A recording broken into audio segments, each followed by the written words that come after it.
இந்த மேட்ச் பார்த்து திருப்தியில் ஏதோ ஸ்கூல் மேட்ச் பார்த்த மாதிரி இருந்துச்சு, ஸ்கூல் ஃபைனல்ஸ் பார்த்த மாதிரி இருந்துச்சு. அந்த ரியல் அந்த டஃப் காம்படிஷன் இல்லை மேட்ச்சில்.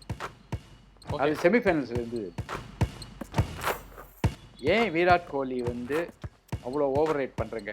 நான் என்ன சொல்கிறேன்னாக்கா, அவர் ஆர்சிபி கப் அடிக்கலை, அவர் கேப்டன்சியில் ஐசிசி ட்ராஃபி எதுவுமே அடிக்கலை. அதுக்கு காரணம் இஸ் காட் டெஃபிஷியன்சி. ஸோ அதனால தான் கேப்டன்சி விட்டு விலகினார். அதுக்கப்புறம் வேறு புது கேப்டன் வந்தான், ஃபஸ்ட்டு டோர்னமெண்ட்லேயே அவன் அடிச்சு கொடுத்துட்டான். ஸோ ஆர்சிபி பேட்டிங் அவங்க சரியாக விளையாடல. அந்த பேட்டிங் ஸ்ட்ரென்த்துக்கு 220 230 ஈஸியாக அடிச்சிருக்கலாம். இந்த விக்கெட்டில் ஒன்றுமே கிடையாது. ஆர்சிபி பேட்டிங் வந்து அவ்வளோ இம்ப்ரெசிவாக இல்லை. அவ்வளோ இம்ப்ரெசிவாக இல்லை. பஞ்சாப் கிங்ஸோட பவுலிங் இம்ப்ரெசிவாக இருந்ததா? பிரப்சிம்ரன் அவர் வந்து யூஸ்வலாக அதிரடி மன்னன். அவர் கண்ணாப்படான்னு அடிப்பார். அவர் நேத்தி வந்து டெஸ்ட் மேட்ச் மாதிரி ஆடினார். அது எதுக்குன்னு தெரியல. ஏசல் ரூட்லாம் நீங்கள் பார்க்க வேணாம், போலர் அடிக்கணும் அடி. இதுதான் T20. ரெஸ்பெக்ட்லாம் கொடுக்குது டெஸ்ட் மேட்ச், அது வேறு. கொஞ்சம் ஓவர் கான்ஃபிடென்ஸ் சொல்லலாம். He should have waited for some more time. 10-15 run வரைக்கும் வெயிட் பண்ணிட்டு அதுக்கப்புறமா ஷாட் ஆரம்பிக்கணும். லாஸ்ட் மேட்ச் அதான பண்ண எல்லாரும் அதான் பண்ணுவாங்க சார். ஃபண்டமெண்டலி அதுதான் பண்ணணும். அது பண்ணாதான் பைத்தியக்காரம். பஞ்சாபோட இந்த தோல்விக்கு முக்கிய காரணமாக ஸ்ரேயஸ் ஐயரோட இந்த பேட்டிங்கை சொல்லலாமா? ஸ்ரேயஸ் ஐயருக்கு முன்னாடி பிரப்சிம்ரன், ஸ்ரேயஸ் ஐயர், வதேரா. 18 வருஷ கனவை வந்து ஆர்சிபி ஃபேன்ஸுக்கு வந்து நிறைவேற்றி கொடுத்துருக்காங்க ஆர்சிபி இந்த வாட்டி 2025. இதை ஓவராலாக எப்படி பார்ப்பீங்க நீங்கள்? நான் ஜோவியில் சொல்கிறேன், சீரியஸாக எடுத்துக்காதுங்க. கஜினி மூவ்மெண்ட் மாதிரி 18 தடவை படம் எடுத்துகிட்டு கடைசியில் 18வது தடவை வின் பண்ணுறேன். கோலியும் பார்க்கறதுக்கு கஜினி மாதிரி தான் இருக்காது. அந்த விஷயத்தில் Shreyas Iyer I like. Is captaincy வந்து இஸ் வெரி கூலில். He doesn't snub at the players, doesn't shout at the players, or doesn't even ஒரு இது கூட முறைச்சு கூட பார்க்குறது இல்லை. தோனிக்கு நல்லா தெரியும் எனக்கு. தோனியை வந்து பார்க்கறதுக்கு காமன் பேர், ஆனால் உள்ளுக்குள்ளே எரியும் அவர்.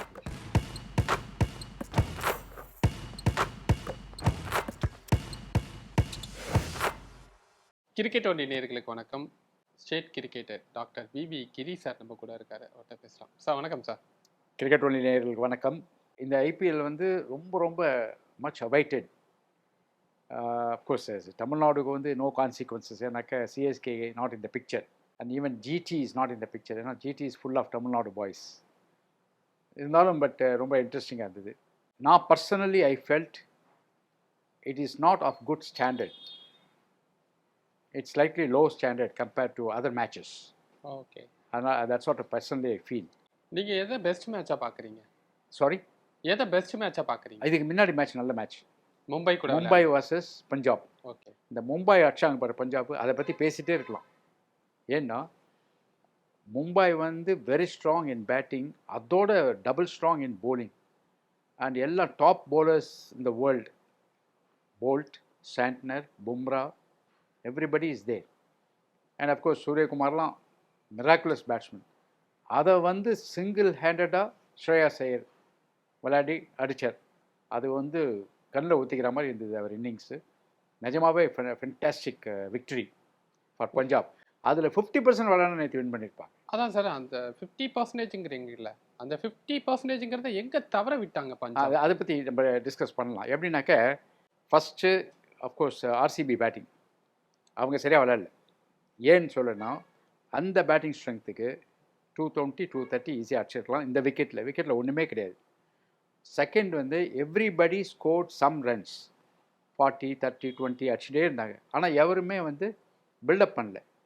அதாவது எப்படின்னாக்கா இப்போ 30 40 அடிப்பங்கள்ல, அப்போ ஸ்ட்ரைக் ரேட் வந்து உங்களுக்கு 120 130 தான் இருக்கும், கம்மியாக தான். அதுக்கப்புறம் தான் மேக்கப் பண்ணி 200 அடிச்சுட்டு ஆவரேஜ் ஸ்ட்ரைக் ரேட் 170 வரும். That is normally done in the T20. அதை பண்ணலை அவங்க. அதனால் எல்லாருக்குமே ஸ்ட்ரைக் ரேட்டு எக்ஸப்ட் ஜிட்டேஷ், மீது எல்லாருக்கும் ஸ்ட்ரைக் ரேட் வந்து 130 120 அப்படி தான் இருந்தது. So that is why total வந்து மேலே ஏறலை. அது வந்து இட் இஸ் அ மிஸ்டேக். ஆனால் அவங்களுக்கு வந்து 2 மெயின் பிளேயர்ஸ் இல்லை. ஒன்று படிக்கல், இன்னொன்று டிம் டேவிட். அவங்க 2 பேர் இருந்தாக்க கண்டிப்பாக வந்து 230 போயிருக்கும். ஸோ இதில் வந்து அவங்க பேட்டிங்கில் ஃபெயில் ஆன மாதிரி தெரியுது. அது வந்து I feel it is not of standard quality. இவங்க போலிங் சுமாராக போட்டாங்க, நான் எக்ஸ்ட்ராடினரியாக போடல, சுமாராக போட்டாங்க. இதில் குட் திங் பஞ்சாப் பண்ணதுன்னு நினைக்க, I always wanted Punjab to include Vijayakumar Vizag. அது எனக்கு பர்சனலாக தெரியும் அவன் போலிங்கை பற்றி. Is a very intelligent cricketer, very intelligent bowler. நல்ல லோக்கல் மேட்ச்சில் நல்லா பர்ஃபார்ம் பண்ணிட்டு வர்றாரு. அவரை வந்து ஃபஸ்ட்டு மேட்ச் இன்க்ளூட் பண்ணார். ஒரு மேட்ச் வந்து ஒரு அருமையாக போட்டு வின் பண்ணி கொடுத்தாரு. ஆனால் அதுக்கப்புறம் மறந்துட்டாங்க. குஜராத் டைட்டன்ஸுக்கு அகேன்ஸ்டா கரெக்டு. அதுக்கப்புறம் மறந்துட்டாங்க. இதுதான் வந்து இந்த ஃப்ரான்ச்சைஸ் வந்து நான் வந்து ரொம்ப க்ரூடாக சொல்வேன். ஃப்ரான்ச்சைஸ்க்கு வந்து சம்டைம்ஸ் மூளை கிடையாது அப்படின்ட்டு. இது ஆக்ஷனில் நம்ம பார்த்தோம். சிஎஸ்கே ஆர்ஆர்லாம் பார்த்தோம். மூளை இல்லாமல் எதை கண்ணாபண்ணான்னு எடுத்தாங்க. அதே மாதிரி டாஸை வின் பண்ணி சம்டைம்ஸ் பேட்டிங்லாம் எடுப்பாங்க. T20 வந்து ஒன்லி போலிங் தான் எடுத்தாகணும், வேறு வழி கிடையாது. இந்த மாதிரி நிறைய சொதப்பிட்டாங்க. ஸோ அந்த மாதிரி one of those thing. Vijayakumar Vyshak நேற்று லாஸ்ட் 2 மேட்சஸ் எடுத்தாங்க. அவங்க நல்லா பர்ஃபார்ம் பண்ணார், நல்லா போலிங் போட்டார். இதில் வந்து ஜேமிசன் வந்து கடைசி ஓவர் மட்டும் 23 ரன் கொடுத்தாரு. ஆமாம் சார், 3 6 3 வைடு. பேசிக்லி இவர் வந்து பார்க்கறதுக்கு தான் ஹியூஜ் ஜெயண்ட் மாதிரி இருக்கிற வழியை இவர் வந்து 140 130 மேலே போட மாட்டார். ஸ்லோயர் ஒன் ஸ்லோயஸ்ட் ஒன் தான் போடுவார். பேக் ஆஃப் த ஹேண்ட் போடுறாரு. ஆமாம், பேக் ஆஃப் த ஹேண்ட் போடுறாரா. அதை வந்து ஜிதேஷ் வந்து ரீட் பண்ணிட்டாங்க. தினேஷ் கார்த்திக் அவர் தான் மென்டாருங்க. அதை கண்டுபிடிச்சிட்டு அதை எப்படி விளாடணும்னு டேக்கிள் பண்ணி சொல்லிட்டாங்க. ஸோ ஜிதேஷ் ஒருத்தர் தான் இந்த ஷாட் அடித்தார், அந்த ஸ்கூப் ஷாட். மற்றவங்க யாரும் ஸ்கூப் ஷாட் விளாடல. அதுவே ஒரு ட்ராபேக். ஸோ மொத்தத்தில் வந்து ஆர்சிபி பேட்டிங் வந்து அவ்வளோ இம்ப்ரெசிவாக இல்லை. அவ்வளோ இம்ப்ரெசிவாக இல்லை. பஞ்சாப் கிங்ஸோட பவுலிங் இம்ப்ரெசிவாக இருந்ததா?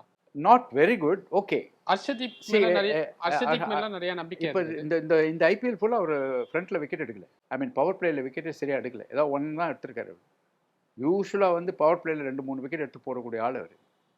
சரியாக போடல இருந்தது. பட் ஏதோ சம்பவம் மேனேஜ் பண்ணியிருந்தாங்க. சஹல் வந்து 1-2 மேட்ச் நல்லா போட்டார். நேத்திக்கு வந்து மும்பையோட வந்து நல்லா போட்டார். ஆனால் சூரியகுமார் விக்கெட் எடுத்தார். பட் சூரியகுமார் வந்து அவரை பனிஷ் பண்ணிட்டார்.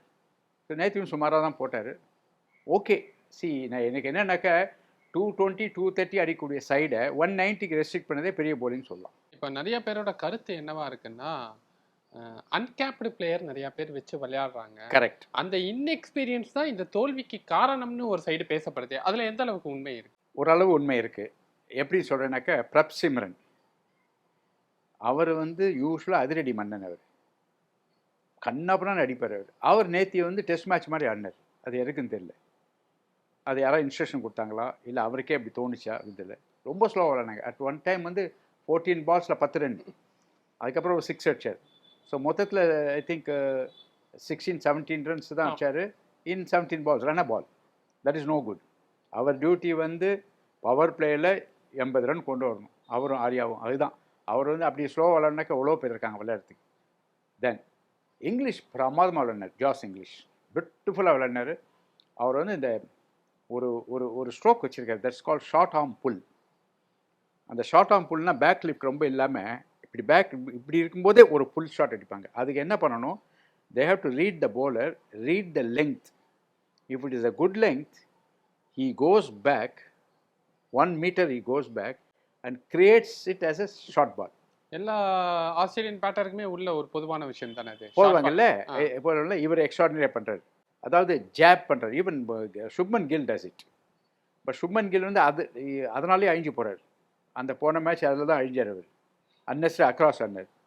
நீங்கள் வந்து ஷார்ட் ஆர்ம் புல் எப்படின்னாக்கா ஸ்கொயர் லெக்கில் அடிக்கக்கூடாது. ஷார்ட் ஆர்ம் புல் வந்து மிட் விக்கெட்டில் அடிக்கணும். அப்போ தான் பேட்டில் படும். சுப்மன் கில் வந்து இப்படி கன்வெர்ட் பண்ணதில் எல்பிள் ஆகிட்டார். ஓகே ஓகே ஓகே, அதுதான் ப்ராப்ளம். ஸோ இந்த விஷயத்தில் வந்து இங்கிலீஷ் வந்து பிரமாதமாக ஆனார். அண்டு அவர் வந்து கடைசியில் இன்னும் கொஞ்சம் இருந்திருந்தாக்க வித் சஷாங்க் சிங் வச்சுட்டு இதே அதிரடி ஆடலாம், யாராக இருந்தாலும் ஆடலாம். இது நான் என்ன சொல்கிறேன்னா, ஹேசல்வுட்லாம் நீங்கள் பார்க்க வேணாம். bowler அடிக்கணும், அடி. இதுதான் T20. ரெஸ்பெக்ட்லாம் கொடுக்குது டெஸ்ட் மேட்ச், அது வேறு.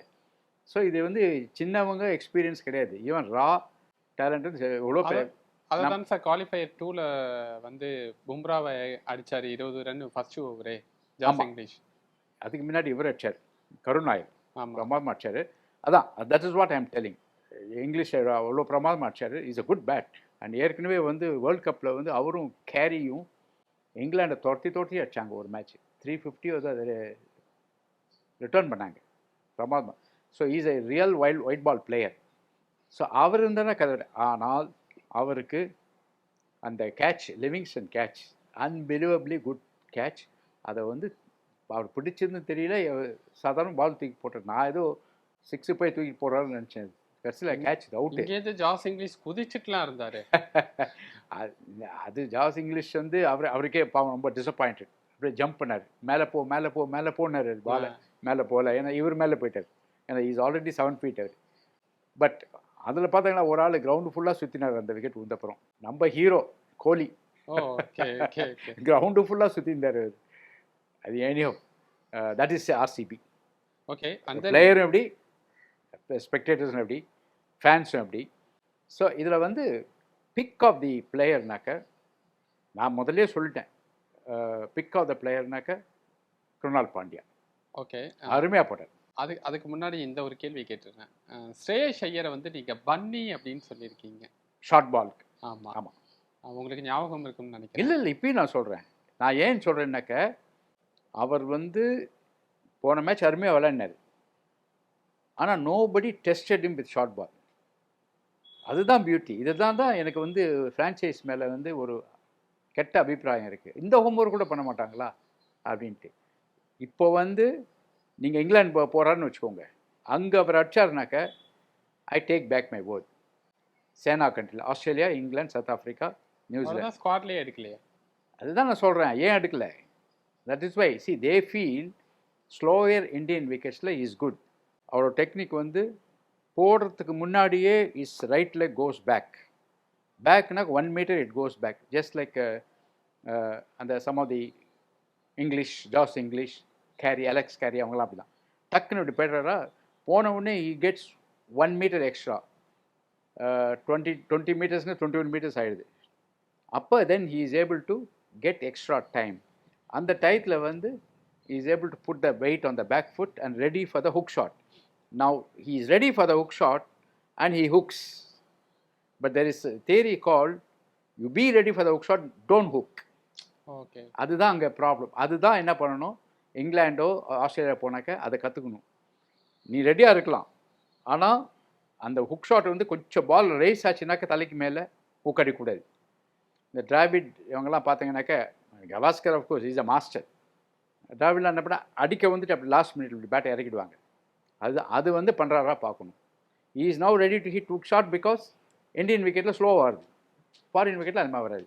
அது மட்டும் பண்ணிட்டாருன்னா then is a complete player. ஸ்ரேயஸ் ஐயர் வந்து ஃபஸ்ட்டு குவாலிஃபயர் மேட்ச்சில் பார்த்தீங்கன்னா பெருசாக விளையாடல. செகண்ட் குவாலிஃபயரில் பார்த்தீங்கன்னா சிங்கிள் ஹேண்டடாக அந்த மேட்சை வந்து பேட்டிங் பண்ணி அது ஒரு ட்ரீம் இன்னிங்ஸ் அது. ஓகே, ஈ கேனாட் ரிப்பீட் ஹிம்செல்ஃப். கரெக்ட். இப்போ திருப்பி அதே மாதிரி விளையாட சொல்ல முடியாது. ஓகே, அதுவும் பும்ரா, சாண்ட்னர், போல்ட் இவங்களை அடிச்சது வந்து பெரிய விஷயம். அது ஒரு ஒரு ஒரு மிராக்குலஸ் இன்னிங்ஸ்னு சொல்லலாம். இந்த மேட்ச்சில் அவரோட பேட்டிங் வந்து அந்த அளவுக்கு கை கொடுக்கலையோ? அவர் என்ன பண்ணார், கொஞ்சம் ஓவர் கான்ஃபிடென்ஸ்னு சொல்லலாம். எப்படின்னாக்க he should have waited for some more time. 10-15 run வரைக்கும் வெயிட் பண்ணிட்டு அதுக்கப்புறமா ஷாட் ஆரம்பிக்கணும். லாஸ்ட் மேட்ச் அதானே சார் பண்ணாரு? சாரி, லாஸ்ட் மேட்ச் அதானே பண்ணாரு? எல்லாரும் அதான் பண்ணுவாங்க சார், ஃபண்டமெண்டலி அதுதான் பண்ணணும். அது பண்ணாதான் பைத்தியக்காரம். கிறிஸ் கெயிலே ஃபஸ்ட்டு 2 ஓவர் மெயின்டைன் கொடுப்பாரு, அதுக்கப்புறம் தான் அடிக்க ஆரம்பிப்பார். அவ்வளோ ஏபி டிவிலியர்ஸ், அவங்களாமே நீ ஸ்ட்ரெயிட்டே ஃபஸ்ட்டு அடிக்கிறவங்க வந்து பின் ஷீட்டர், சுனில் நாராயண், பிரபு சிம்ரன், இவங்க தான் வந்து ஃபஸ்ட்டு பால்லேருந்து சுற்றுவாங்க. பட்டா பாக்கியம் படட்டா உள்ள அந்த மாதிரி சீக்கா சொல்கிற மாதிரி. சீக்கா சொல்கிற மாதிரி அதுதான் அது ஒரு type of batsman. That is called pinch hitters. அவங்க வேலை அடித்து போலரை டிமாலிஷ் பண்ணி நீ வந்துரு, அங்கே இருந்தானே உன்னால விளையாட முடியாது அது மாதிரி. ஸோ திஸ் இஸ் வாட் அவர் என்ன பண்ணார். அந்த shot ball was coming up in the air on the rise. He played a square drive, which is a very, very risky shot. You should play square drive only after 40 runs அப்படின்னு சொல்லுவாங்க. GR Viswanath விளையாடுவார். அவர் 40 runs square drive எப்படின்னா square கட்டு கிடையாது, cover drive கிடையாது, square drive நடுவில் அப்படி முட்டி போட்டு வந்து இதில் அடிக்கணும். அந்த மாதிரி ஷாட்டை வந்து அவர் ஏர்லியாக ட்ரை பண்ணார், அதில் தான் அவுட் ஆனார். அது வந்து too early to play the shot. பஞ்சாபோட இந்த தோல்விக்கு முக்கிய காரணமாக ஸ்ரேயஸ் ஐயரோட இந்த பேட்டிங்கை சொல்லலாமா? ஸ்ரேயஸ் ஐயருக்கு முன்னாடி பிரப் சிம்ரன், ஸ்ரேயஸ் ஐயர், வதேரா, இவங்க 3 பேரும். Sorry sir, Stoinis. நான் வந்து கேப்டன் இருந்தாக்க பிரப் சிம்ரன் இந்த மாதிரி விளையாடுறான்னு தெரிஞ்சாக்க ஸ்டாயினிஸ் ஓப்பனிங் அமைச்சிருப்பேன். ஏன்னா Stoinis is a very good opener in Australia, especially இந்த பிக் பேஷ்லாம் ரொம்ப நல்லா விளையாடுறார். பெரிய ஹீரோ அவர். அங்கே அவரை வந்து பிரப் சிம்ரன் பிளேயர்ஸ் அனுப்பிச்சிருந்தாக்கா அவர் பெட்டராக விளையாடிருப்பார். பிரப் சிம்ரன் நல்லா தானே பண்ணிட்டு இருந்தாரு. நல்லா பண்ணிட்டு இருக்காரு. இப்போ இந்த மேட்ச் போன மேட்ச் கூட சரியாக விளையாடல. போன மேட்ச் ஃபெயிலியர், இந்த மேட்ச் அட்டர் ஃபெயிலியர். ஏன்னா இந்த மேட்ச் ஷைனிஸை இறக்கி விட்டு அங்கே அந்த ஃபெயிலியர் வந்துச்சுன்னா அதுவும் ஒரு கேள்வியாக வரும்ல அந்த இடத்துல. கண்டிப்பாக வரும். அதுதான் ஃபேஸ் பண்ணணும். அது ஃபேஸ் அதனால தான் அவங்க வந்து எடுக்கல, பிரப் சிம்ரன் யூஸ் பண்ணாங்க. பட் ஷாய்னிஸ் வந்து நிறையா மேட்ச் கேர்லெஸ்ஸாக ஃபெயில் ஆகிருக்காது. அது இருக்கவே இருக்காது. இந்த மேட்சோட ஹீரோ நீங்கள் சொல்லிட்டு இருந்தீங்க கிருணால் பாண்டியா. கிருணால் பாண்டியா அதில் கொஸ்டினே கிடையாது. ஏன்னா அவர் வந்து இந்த பேக் ஆஃப் த லெங்க்ல போட்டால் அட் த சேம் டைம் கொடுக்கல. 2 ஃபுல் ஷாட் அடிச்சார் ஜாஸ் இங்கிலீஷ், ரைட். பட் ஆனால் எல்லாமே sailing over the fielder, not ஸ்டாண்டுக்கு போகல. தட் மீன்ஸ் அவுட் ஆகிறதுக்கு சான்ஸ் இருக்குது. So that way Krunal Pandya bowl beautifully, really well. அதான் சார் நேற்று மேட்ச்சில் வந்து ஒய் ஐ கால் இட் சப்ஸ்டாண்டர்ட்னாக்க, world number 1 bowler Jos Hazlewood bowled miserably, whereas underrated bowler Krunal Pandya bowled extremely well. Virat கோலியை எப்போதுமே நம்ம அனிமேட்டடாக பார்த்துருக்கோம், கிரவுண்ட் ஃபுல்லாக சுற்றிட்டே இருப்பார். நேத்திக்கு ரொம்ப ஃபீல் பண்ணி கண் கலங்கி அந்த அழுத ஒரு தருணம்லாம் பார்க்க முடிஞ்சுதே சார். ஏன் விராட் கோலி வந்து அவ்வளோ ஓவர் ரேட் பண்ணுறேங்க? நான் என்ன சொல்கிறேன்னாக்கா, அவர் ஆர்சிபி கப் அடிக்கலை, அவர் கேப்டன்சியில் எந்த கப்பும் அவர் அடிக்கலை, ஐசிசி ட்ராஃபி எதுவுமே அடிக்கலை. அதுக்கு காரணம் இஸ் காட் டெஃபிஷியன்சி, ரைட்டா? ஸோ அதனால தான் கேப்டன்சி விட்டு விலகினார். அதுக்கப்புறம் வேறு புது கேப்டன் வந்தான், ஃபஸ்ட்டு டோர்னமெண்ட்லேயே அவன் அடிச்சு கொடுத்துட்டான். ஓகே, ஸோ அவருக்கு மைனஸ் பாயிண்ட் இருக்குது, உனக்கு ப்ளஸ் பாயிண்ட் இருக்குது. கொஞ்சம் அன்லக்கின்னு சொல்லலாமா? என்ன அன்லக்கி? அன்லக்கி வந்து நான் 1 டைம் தான், 1 டைம் 2 டைம்ஸ், நாட் திருப்பி ரிப்பீட்டடாக பண்ணுறது இல்லை. Something wrong is there. See இப்போ நீங்கள் தோனியை வந்து எல்லாத்தையும் வின் பண்ணுற லக்கின்னு சொல்லுவாங்களா? எல்லாமே லக்கி. ஒரு மேட்ச் லக்கியாக இருக்கலாம், மற்ற மேட்ச்லாம் டீம். நான் வந்து இண்டிவிஜுவலாக தோனி கேப்டன்சி கூட இது பண்ண மாட்டேன். ஏன்னா இதே ஸ்ரேயாஸ் ஐயர் கொல்கட்டா விளையாடும் போது he won that IPL trophy, but he was dropped. ஓகேயா? he was not retained. ஏன் தெரியுமா?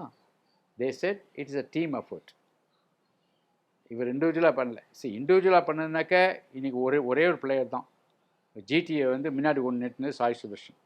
அவன் ஒருத்தன் நேற்று எவ்வளோ அவார்ட் வாங்கினான் பார்த்தீங்களா? ஆமாம், அடுக்கி வச்சிருக்காரு. ஆமாம், அது ஒரு பெரிய லாரியே போகணும் எடுத்துகிட்டு போகிறதுக்கு ஊருக்கு, அந்த மாதிரி அடுக்கி வச்சார். அந்த மாதிரி விளையாண்டார். ஒரு ரிஸ்க் எடுக்காமல் தலையை குனிஞ்சிட்டு ட்ரைவ் ஆஃப்டர் ட்ரைவ், அது மாதிரி. That is consistency, that is safety, that is what the side needs. Even Gill கூட தே டோன்ட் நீட். ஏன்னா கில்லு வந்து is taking chances. Sai Sudharsan 100%. Butler ரொம்ப சேஃபாக விளையாடுறாரு. பட்லர் ரிஸ்க் ரொம்ப எடுக்குதில்லை. அண்ட் கேஎல் ராகுல் ஒரு ப்ராப்ளம் என்னன்னாக்கா மெய்டன் ஓவர் கொடுத்துருவார், அதுதான் பெரிய ப்ராப்ளம். மற்றபடி is a very safe player. Then Kohli வந்து செட்டப் பண்ணாங்க கோலியை நேற்றுக்கு. கோலி பேட்டிங்கில் அது பியூட்டிஃபுல்லாக இருந்தது. அது வந்து அண்டர்ஸ்டாண்ட் பண்ணது ரொம்ப கஷ்டம். எப்படின்னா ஆஃப் த வேல இல்லை, இவர் வந்து இனிஷியல் மூமெண்ட் வந்து ஃபார்வர்ட் ஃப்ரண்ட் ஃபுட்டு. ஸோ இவரோட மூமெண்ட் எல்லாருமே என்ன பண்ணோம், the ideal thing in cricket is back ஃபுட்டை ஃபஸ்ட்டு ஸ்டஃப்லிங்னு பேர். எதுக்கு பேக் ஃபுட்டை வந்து பேக் அண்ட் அக்ராஸ் அந்த ஆஃப் ஸ்டெம் நேரம் வச்சுருக்கணும். தென் பாடி வெயிட்டை பேக்கில் வச்சுட்டு லெஃப்ட் லெக்கை ஃப்ரீயாக வச்சுக்கணும். அதுதான் இப்போ ஸ்ரேயாஸ் ஐயர் பண்ணிகிட்டு இருக்காரு. He has learnt it from probably Sunil Gavaskar or somebody, Dravid யாராவது. ஸோ அது மாதிரி பண்ணும்போது so your body weight extra time இருக்கும் அண்ட் யுவர் லெஃப்ட் ஃபுட் வந்து ஃப்ரீயாக இருக்கும். அதை வந்து pitch of the ball, suppose close ball போட்டோம்னாக்க பிச் ஆஃப் த பால் போய் ட்ரைவ் பண்ணலாம். This is ideal thing. Kohli வந்து totally opposite. Initial moment is left foot forward and across. அதனால் என்ன ஆகுது, இவருக்கு வந்து டைம் வந்து கம்மியாகுது. ஒரு 0.1 செகண்ட் கம்மியாக இல்லாமல் ஷார்ட் ஆஃப் லெங்க்லேருந்து குட் லெங்க் ஆகிடுது. You understand? Short of length ball வந்து இவர் ஃபார்வர்ட் போனாலும் குட் லெங்க் ஆகிடுது. ஓகே, அதுதான் நேற்று வந்து ட்ரை பண்ணி அந்த ஒரு பவுன்சர் போட்டு ஒரு குவிக் பவுன்சர் ஒன்று போட்டாங்க. அதில் இப்படி அடித்து அவுட் ஆகிட்டார். இதை வந்து செட்டப் பண்ணது நல்லா தெரியும். அதுக்கேற்ற மாதிரி ஆஃப்டர் ஒரு ஹாஃப் அன் ஹவருக்கு அப்புறம் காமெண்டேட்டர்ஸ் வந்து டிஸ்கஸ் பண்ணாங்க. இதை போட்டு காமிச்சாங்க எப்படி. இதுதான் நேற்று நான் என் ஃப்ரெண்ட்ஸ்கிட்ட சொல்லியிருந்தேன், இந்த மாதிரி இதுதான் செட்டப் பண்ணாங்கன்ட்டு. ஸோ அது மாதிரி கோலிக்கு வந்து செட்டப் பண்ணி தான் எடுத்தாங்க. அந்த கோலியோட அந்த இன்னிங்ஸையும் இங்கே ஒரு சில பர்சன்ஸ் வந்து பேசிகிட்டு இருக்காங்க, ரொம்ப ஸ்லோவாக விளையாடி இருக்கார் நேற்றுக்கு. அவர் வந்து எப்போவுமே ஸ்லோவாக தான் விளையாட. ஏன்னா சில ஷாட்ஸ்லாம் கிடையாது அவருக்கு. ஸ்கூப் ஷாட் கிடையாது, ரிவர்ஸ் ஸ்வீப் கிடையாது. இது 2 இருந்தால் தான் போலரை வந்து பயப்படுவான். ஏன்னா போலர் எந்த பால் போட்டாலும் அடிப்பான். ஃபார் எக்ஸாம்பிள் சூரியகுமார், அவனுக்கு நீ யார்கர் போட்டாலும் இப்படி தூக்கி பின்னாடி விக்கெட் விளையாடிடுவான். அவுட் சைட் அவசரம் போட்டால் கவர்ஸ் மேலே 6 அடிக்கிறான். ஸோ இதுதான் 360 பேருன்னு சொல்லல. இந்த ஸ்கூப் ஷாட் ஜிதேஷ் சர்மா பாருங்கள், ஒரு பால் இந்த யானை மாதிரி இப்படின்னு விளாட்ணும். ஆமாம் ஆமாம் ஆமாம். அந்த மாதிரி அந்த ஷாட்லாம் இருந்தால் தான் T20, இல்லைனா then it's a test match. Test மேட்ச்லேயே இப்போ எல்லாம் ரிவர்ஸ் படிச்சுட்டு இருக்காங்க.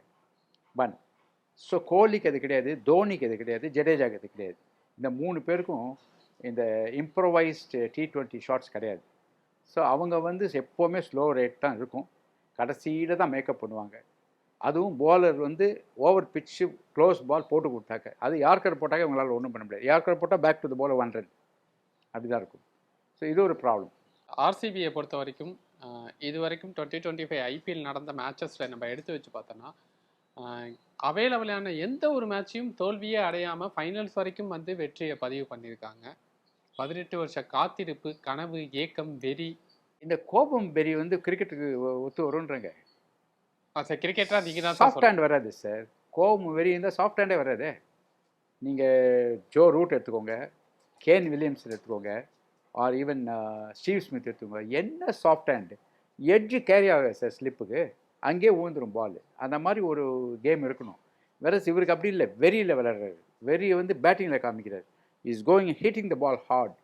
அதனால தான் அந்த 5th ஸ்டம்ப் ப்ராப்ளம் பேர் வந்துருச்சு அவருக்கு. ஸோ அது வந்து கரெக்ட் பண்ணிக்கணும். எல்லோரும் கரெக்ட் பண்ணிட்டாங்க. ஏன்னா கரெக்ட் பண்ணிட்டு அவன் 17-18 செஞ்சுரி அடிச்சிருக்கான் 5 வருஷத்தில். இவர் 3 செஞ்சுரியில் நிற்கிறார். அதுதான் ப்ராப்ளமே அவருக்கு. மொத்தத்தில் கோலி வந்து அவரோட biggest plus point is the fittest cricketer in the world, right? But அதை யூஸ் பண்ணணும். இந்த டெஃபிஷியன்சி மட்டும் correct பண்ணிட்டாக்க he can prolong for another 3-4 years. 18 வருஷ கனவை வந்து ஆர்சிபி ஃபேன்ஸுக்கு வந்து நிறைவேற்றி கொடுத்துருக்காங்க ஆர்சிபி இந்த வாட்டி 2025ல். இதை ஓவராலாக எப்படி பார்ப்பீங்க நீங்கள்? நான் ஜோவியில் சொல்கிறேன், சீரியஸாக எடுத்துக்காதுங்க. கஜினி மூவ்மெண்ட் மாதிரி 18 தடவை படம் எடுத்துகிட்டு கடைசியில் 18வது தடவை வின் பண்ணுறாங்க. அந்த மாதிரி ஆயிடுது. ஓகே, இவர் கோலியும் பார்க்கறதுக்கு கஜினி மாதிரி தான் இருக்கார். அதனால் so it's a joke of course. சும்மா ஏன்னா நாங்கள் ஃப்ரெண்ட்ஸ்கிட்ட அப்படி சொல்லியிருந்தோம் நாங்கள் அது மாதிரி. But it's a good thing for Kohli. ஏன்னா அவர் வந்து பேஷன் வந்து ஸோ மச். நைட்டில் தூங்குவாரா தூங்க மாட்டாரா தெரியல, அந்த அளவுக்கு வந்து அவர் வந்து involved. But that is not correct. ஏன்னா அந்த மாதிரி நீங்கள் வந்து it will affect you badly. நான் சொன்னேன், aggression is too much, aggression is bad. அந்த விஷயத்தில் Shreyas Iyer I like. Is captaincy வந்து இஸ் வெரி கூல். கூலில் he doesn't snub at the players, doesn't shout at the players, or doesn't even ஒரு இது கூட முறைச்சி கூட பார்க்குறது இல்லை. தோனிக்கு நல்லா தெரியும் எனக்கு. தோனியை வந்து பார்க்கறதுக்கு காமன் பேர், ஆனால் உள்ளுக்குள்ளே எரியும் அவருக்கு. கண்ணுலேயே எரிச்சிடுவார் அவர், அந்த மாதிரி பிளேயர். அதனால் நான் நிறைய தடவை பார்த்தீங்கன்னா, நிறைய தடவை முரளி விஜயெல்லாம் என்கிட்ட சொல்லியிருக்காரு எப்படின்ட்டு தோனியை பற்றி. இவரை வந்து வெரி கூல். அதுவும் நேற்று ஒரு கேட்ச் விட்றான் பாரு, அந்த 12th மேன் ஒருத்தன், துபேன்னு ஒரு ஆள், ரவீன் துபே. கேவலமாக இருந்தது. இந்த ஸ்டாண்டர்ட் வந்து ஸோ லோ. அதனால தான் எனக்கு வந்து இந்த மேட்ச் பார்த்த திருப்தியில் ஏதோ ஸ்கூல் மேட்ச் பார்த்த மாதிரி இருந்தது, ஸ்கூல் ஃபைனல்ஸ் பார்த்த மாதிரி இருந்தது. அந்த ரியல் அந்த டஃப் காம்படிஷன் இல்லை மேட்ச்சில். அது செமிஃபைனல்ஸில் இருந்தது, நல்லா இருந்தது. Full credit to RCB. ஏன்னாக்கா 190 டிஃபெண்ட் பண்ணது பெரிய விஷயம். அதுக்கு அவங்க கையில் போலிங் இருந்தது. எந்த போலிங் தான் தெரியுதுன்னா, குருணால் பாண்டியா நடுவில் பூந்து அதை utilised it. Okay sir, 2 cup அடிக்காத அணிகள், 18 வருஷமாக காத்திருந்த அணிகளில் வந்து ஒரு அணி ஆர்சிபி கப்பை ஜெயிச்சிருக்காங்க இந்த 2025ல். இதுக்கப்புறமேட்டுக்கு 2026ல் மினி ஆக்ஷன் இருக்குது. என்ன மாதிரி ஸ்ட்ராட்டஜிலாம் யூஸ் பண்ண போகிறாங்க, எந்த பிளேயர்லாம் ரீட்டைன் பண்ண போகிறாங்க, எந்த பிளேயரை வெளில சிஎஸ்கே என்ன பண்ண போகிறாங்க? சிஎஸ்கே என்ன பண்ண போகிறாங்க நீங்கள் தான் சார் சொன்னா அனலிஸ்டா. ஃபஸ்ட்டு கேப்டன் யார் சொல்லுங்கள்? Captain Ruturaj. I don't think so. Oh, some problems in CSK management and Rutraj sir. Rutraj is not happy with the captaincy. Oh. India விளையாண்டுருக்காரு சார் அங்கே.